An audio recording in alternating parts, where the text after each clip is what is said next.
erdi veza, sepse, jo, më falë, gjithmonë të kjo është, kur vjen paniku që bobo u vara, bobo burri më prek, se vinë aty thënë, shiko si janë varur, më vjen zorë kur më prek. Atëherë, o do vish palestër, o do gjesh opcion tjetër, do futesh në thikë, që për mua e thika është e fundi fare, përse nuk e provon me 3 minuta.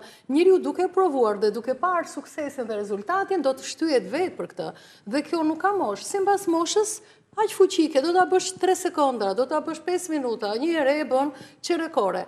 Nuk mund të justifikohesh që nuk ka kohë, sepse po ta përshkosh lëvizjen apo këtë formimin e trupit, ta përçosh në jetën tënde, mos jetë një program i veçantë, që unë do marr çantën, do shkojmë palestër, do një rruga, një orë parkimi, një orë stërvitja, shkon 3 orë. Brenda përçoheni në jetën tuaj. Unë këtu po flas me ju, mund të rri dhe kështu, ja, edhe kështu shtrëmbër, mund të rri dhe kështu. Dhe në momentin që unë rri kështu, filloj shtrëngoj barkun, shtrëngoj shpinën, punoj në tastier, punoj... me veten tënde. Po patjetër, mban dhe shpinën. Edhe kur shkon bën pazar, ecën me hapa pak më të shpejt, mban peshat, qëndrimi, i hedh hapat pak më të mëdhenj, kontrakton vite, domethënë ti gjen metodat dhe mënyrat për të stërvitur.